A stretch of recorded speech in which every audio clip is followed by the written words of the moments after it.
Рассвет над Патагонией не приносит тепла. Здесь, на краю света, где гранитные шпили Анд пронзают низкие свинцовые облака, ветер — единственный постоянный житель. Он воет в ущельях, сбивает с ног и заметает следы тех, кто предпочитает оставаться невидимым. В этом суровом краю, среди колючих кустарников и ледяных ручьев, живет существо, которое стало высшим достижением эволюции кошачьих в новом свете. Индейцы кечуа называли ее пумой. Для первых колонистов она была горным львом, для охотников – кугуаром, для натуралистов – пантерой. Ни одно другое млекопитающее на планете не имеет столько имен, и ни одно не окутано таким количеством легенд. Пума – это архитектурное чудо природы. Ее ареал уникален. От канадского Юкона, где зима длится 8 месяцев, до Магелланова пролива, где Антарктика дышит в спину. Она – мастер адаптации, способный выживать в безводных пустынях Аризоны, в сырых джунглях Амазонии и на заоблачных высотах, где воздух слишком разрежен для большинства хищников. Но несмотря на огромную территорию обитания, пума остается призраком. Вы можете прожить всю жизнь в краях, где она охотится, и ни разу не увидеть даже кончика ее хвоста. Она видит вас первой.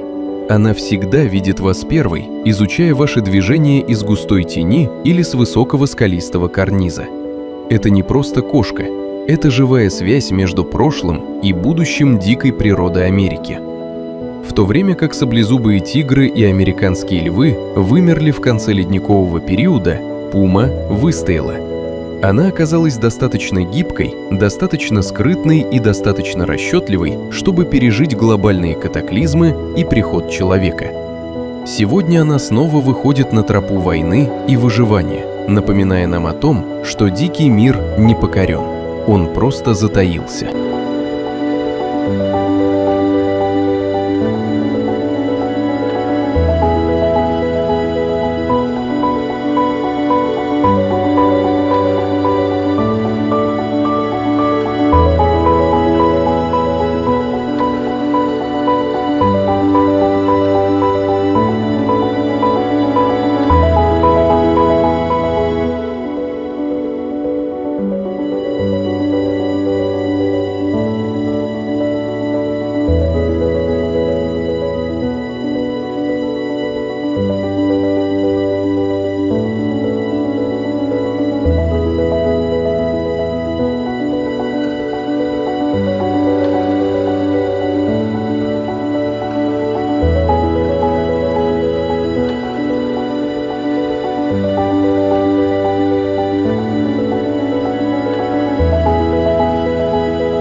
Чтобы понять пуму, нужно разобрать ее механику. Генетически она ближе к вашей домашней кошке, чем к африканскому льву.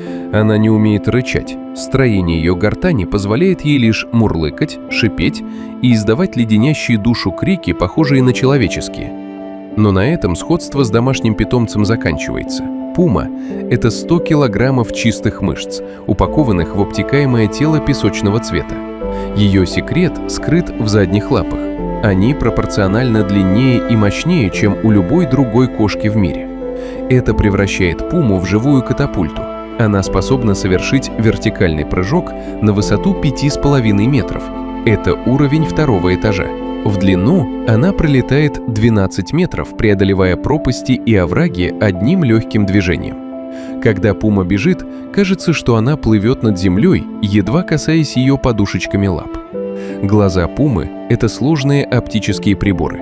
В сумерках, когда мир для нас превращается в неясные серые пятна, пума видит детализацию в 4К. Ее зрачки расширяются, улавливая мельчайшие фотоны света, отраженные от Луны или звезд.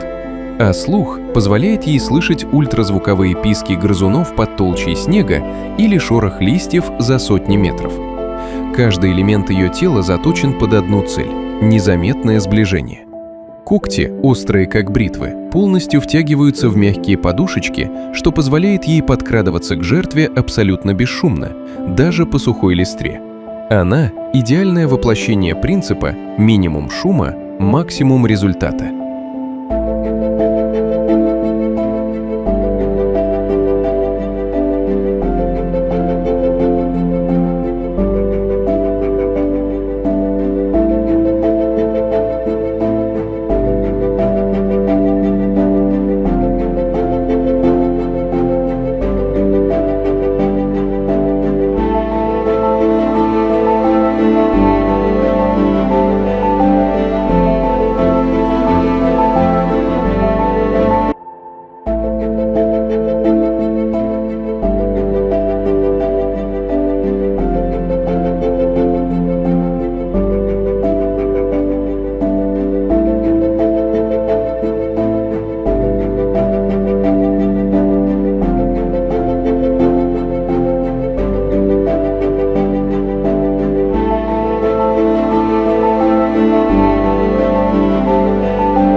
Мир пумы – это мир одиночества.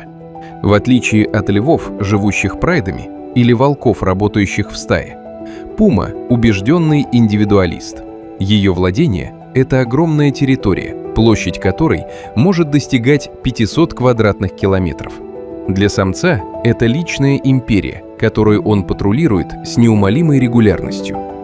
Границы этой империи помечены пахучими метками и глубокими задирами на коре деревьев. Это знаки, понятные каждому встречному. Вход стоит жизни. Жизнь пумы – это бесконечное движение. Она редко задерживается на одном месте более чем на пару дней, если только у нее нет крупной добычи. Это постоянное патрулирование необходимо не только для охоты, но и для защиты своего статуса. Встречи двух взрослых самцов – событие редкое и крайне опасное. Они избегают прямых конфликтов, предпочитая дипломатию запахов.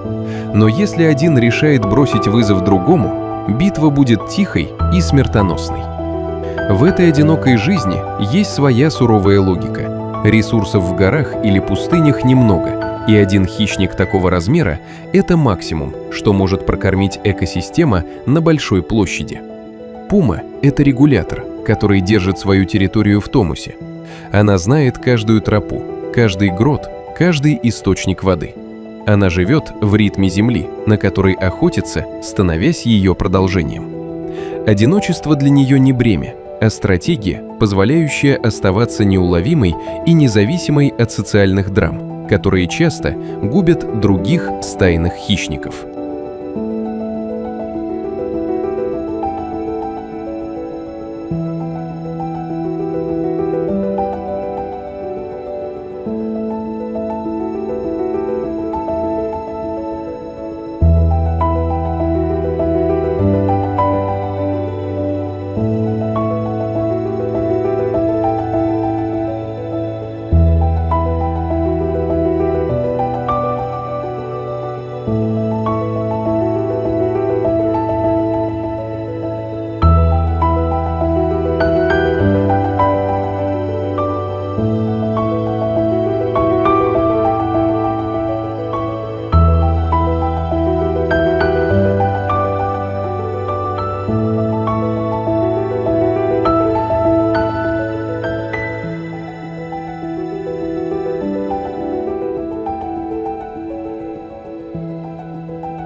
А охота пумы – это не погоня, это триллер с предсказуемым финалом.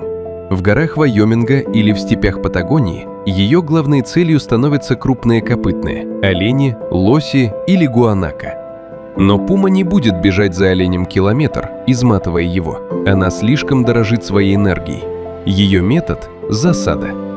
Все начинается с обнаружения. Используя свое феноменальное зрение, пума находит стадо и начинает долгий процесс сближения. Она использует любую неровность рельефа, каждый кустик шалфея, каждую тень от скалы. Она может потратить час, чтобы преодолеть 10 метров, двигаясь только тогда, когда жертва опускает голову, чтобы ущипнуть травы. Ее тело прижимается к земле так плотно, что она кажется плоской. Когда расстояние сокращается до критических 15 метров, пума замирает. В этот момент ее сердце бьется медленно, все чувства сфокусированы на одной точке – шее жертвы. Затем следует взрыв, молниеносный рывок, несколько мощных прыжков, и 100 килограммов веса обрушиваются на спину оленя. Удар пумы настолько силен, что часто он сам по себе ломает жертве шею. Если нет, в дело вступают челюсти.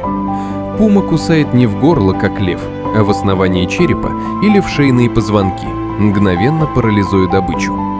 После убийства начинается самое интересное. Пума – крайне бережливый хищник. Она никогда не ест на открытом месте. Она оттаскивает тушу, которая может весить в 3 раза больше нее самой, в густые заросли или расщелины скал. Там она тщательно маскирует добычу ветками, сухой травой и землей. Это холодильник кошки. Одной крупной добычи ей хватает на неделю.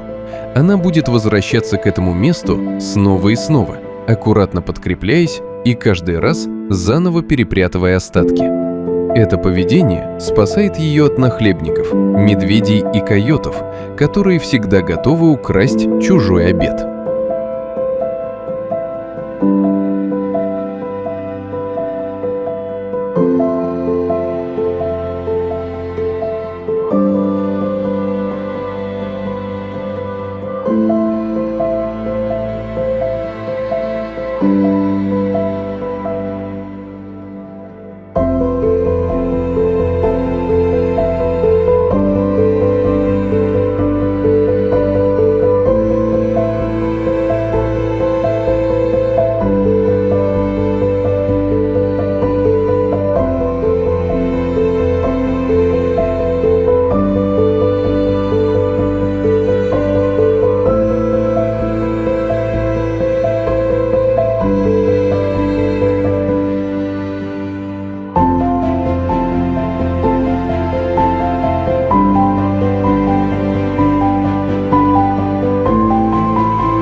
Единственный период, когда тишина империи пумы нарушается, это время воспитания потомства. Самка выбирает самое недоступное место – глубокую пещеру в скалах или непролазный бурелом, чтобы произвести на свет котят. Они рождаются крошечными, слепыми и, что самое удивительное, пятнистыми. Эти черные пятна на песочном фоне – идеальный камуфляж, превращающий котенка в кучку сухих листьев под солнечными бликами. Мать пума – это воплощение самоотверженности. В течение 2 лет она будет единственным защитником и учителем для своих детей. Она приносит им первую добычу, обучая их запаху крови и мяса. Она играет с ними, имитируя приемы охоты, позволяя им нападать на свой хвост. Но эти игры имеют смертельно серьезную цель. Котенок, который не научится быть невидимым до своего 2-летия, обречен. Самый опасный момент наступает, когда мать уходит на охоту. Котята остаются одни, и список тех, кто хочет их съесть, бесконечен. Отцов и койотов до взрослых самцов пум, которые могут убить чужое потомство, чтобы самка снова была готова к спариванию. Мать возвращается в сумерках, издавая нежное мурлыканье, и котята выбегают из укрытия. Этот короткий период нежности — единственное время в жизни пумы, когда она позволяет себе быть уязвимой. Но как только молодым кошкам исполняется 2 года, мать безжалостно прогоняет их. Начинается изгнание. Самый суровый урок, в ходе которого молодым особям предстоит найти свою территорию, часто преодолевая сотни километров через земли, занятые другими хищниками или людьми.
Долгое время мы считали, что хищники — это просто убийцы, уменьшающие поголовье дичи.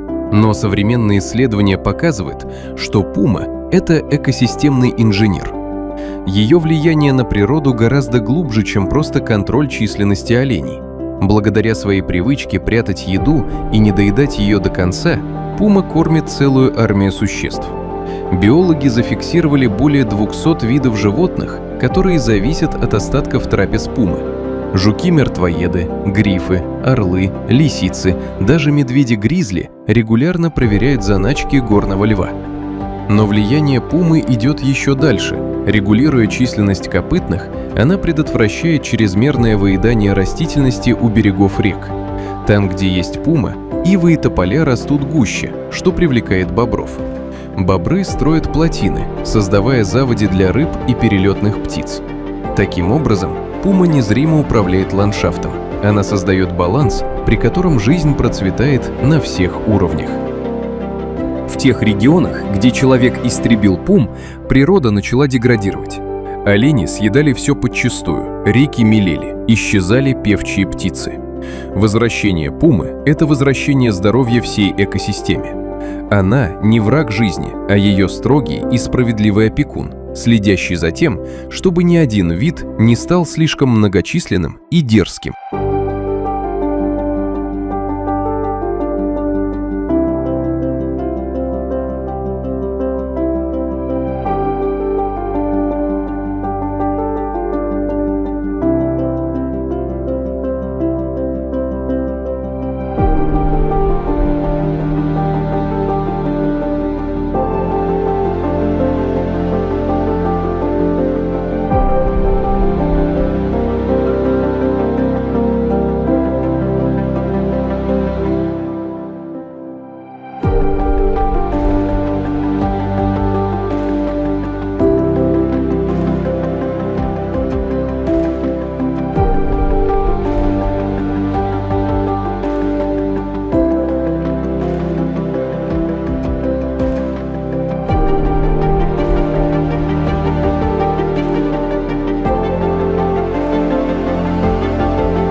последние десятилетия ситуация начала меняться.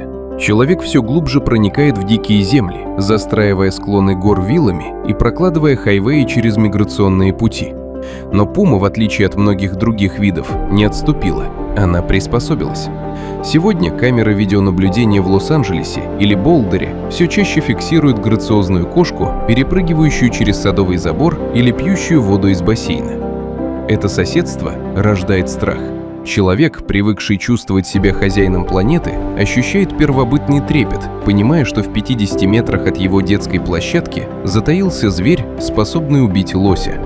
Но правда в том, что пумы не ищут конфликта. Для них наше поселение – это странные шумные лабиринты, в которых, тем не менее, много легкой добычи в виде енотов или домашних собак. Главная проблема – это фрагментация. Дороги становятся для пум смертельными ловушками. Отрезанные от своих сородичей бетонными барьерами, популяции начинают вырождаться из-за близкородственного скрещивания. В Калифорнии сейчас строят самый большой в мире мост для диких животных через 10-полосное шоссе. Попытка дать пумам шанс на будущее. Это символ нашей новой ответственности. Мы учимся не истреблять, а сожительствовать, признавая за горным львом право на его древнюю землю.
Завершая наш путь по следам пумы, мы возвращаемся туда, где начали, к холодным скалам Анд. Здесь, на фоне закатного неба, фигура кошки кажется высеченной из камня. Пума – это не просто животное, это символ дикой Америки, ее неисчерпаемой жизненной силы и способности выживать вопреки всему. Она пережила ледниковый период, она пережила экспансию охотников с ружьями, и теперь она учится выживать в мире небоскребов и автострад. В ее желтых глазах отражается мудрость природы, которая не знает жалости, но знает равновесие. Пока в горах слышен тихий шорох ее шагов, пока в ночи раздается ее пронзительный крик, мы знаем – мир все еще жив. Пума остается призраком не потому, что она боится нас, а потому, что таков ее путь. Путь одиночества, силы и бесконечного терпения. Она – страж границ между цивилизацией и первобытным хаосом. И наше будущее, возможно, зависит от того, сможем ли мы сохранить это пространство для зверя, который научил нас смотреть в темноту и видеть там не только страх, но и совершенство.